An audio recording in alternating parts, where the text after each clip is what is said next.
Us have talked about before, this is really the hardest time in the human realm because forgiveness takes on a whole new meaning right now when anytime you get on social media or even just happen to have something float across your screen when you're doing emails, you are going to know and feel this toxicity of inner energy, of thoughts, of beliefs, of ideas.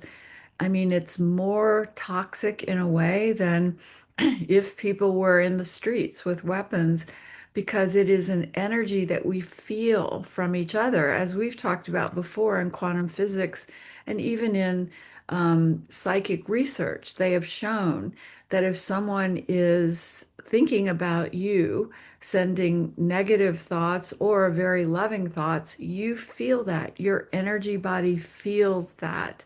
So, each of us have people in our circle who probably disagree with us on spirituality, on politics, on all of that.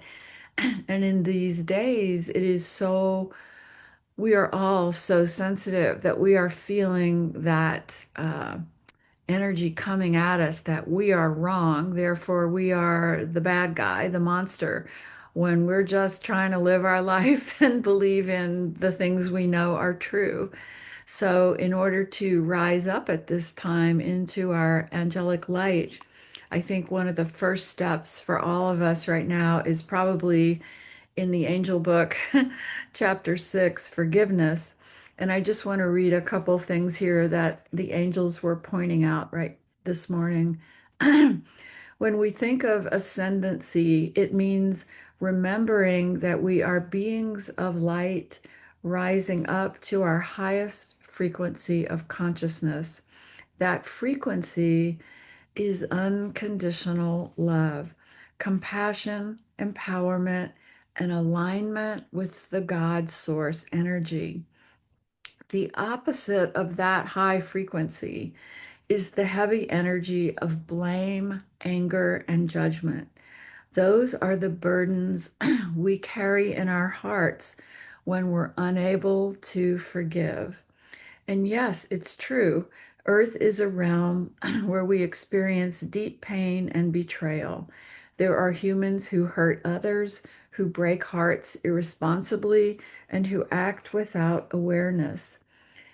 Your human mind may want to label them as bad, to judge or condemn them, to hold on to the pain and never forgive. But in all true spiritual teachings, we are asked to rise into a higher awareness, to embody ascension, and to anchor in the frequency of love. You can't live in the higher frequencies while still dragging around the heavy stone of unforgiveness. And this unforgiveness can be aimed at the world at large. It can be aimed at a certain political group, a certain religious belief group. Wherever you are finding this lack of forgiveness, or even just we try to believe that we're shunning people and it's not affecting us, but get close to your heart and ask yourself, what is my soul healing, feeling and hearing and absorbing in this moment in time in the world? And I promise you, if you're feeling depressed, tired, exhausted, anxious, it is because you are sensing all of this energy of chaos in the world. And did we agree to be here now and walk through this? Absolutely, yes. And we didn't agree to be here and walk through it to be diminished by it, to be held in depression or anger or fear. We agreed to walk through it and shine our lights brighter than ever. Such a hard call for all of us and for humanity. You know, personally, I've got a brother who I thought we were good with after my mom's funeral, and he's just intensely attacking me. I'm not even responding, but because I have a different view of God than him, and because I have a different view of politics than him, but I am not part of the conversation. It's just him coming at me with the slings and arrows. And so, even though my brother is doing that in a very visceral way, We are all feeling it in an energetic way. And one of the things I've been downloading this week is how, because it's Virgo time, Virgo is the energy of criticism, but at its best, it's the energy of analyzing to get to a higher truth. But we're feeling both of that. We're feeling the criticism of each other's belief systems, as well as our own analyzing, trying to understand how to move through this time with grace and love and courage and forgiveness.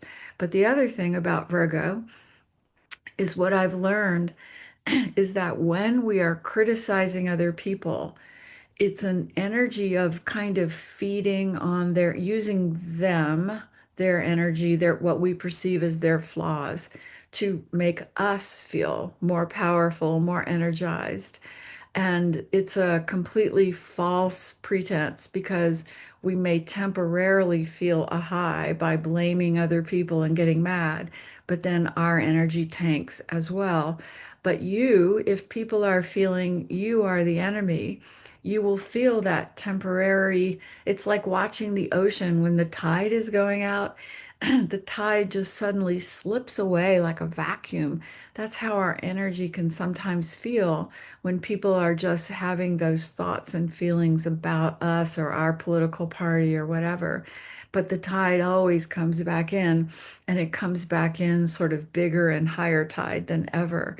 So we have to know that in these days, we're going to be feeling these ups and downs of energy dissipating, energy coming back, the tendency to want to jump into the blame conversation. But I'm telling you right now, the angels don't live in that conversation. They don't live in that energy sucking discussion of who's right and who's wrong. So for each of us, it's about going to our meditation, our prayer, all the sacred practices we know in order to rise up, to be able to hold our light. So, my question to all of you today is, how is your light shining? Are you being affected? What is helping you during this time? And what is the hardest part? You can unmute yourself.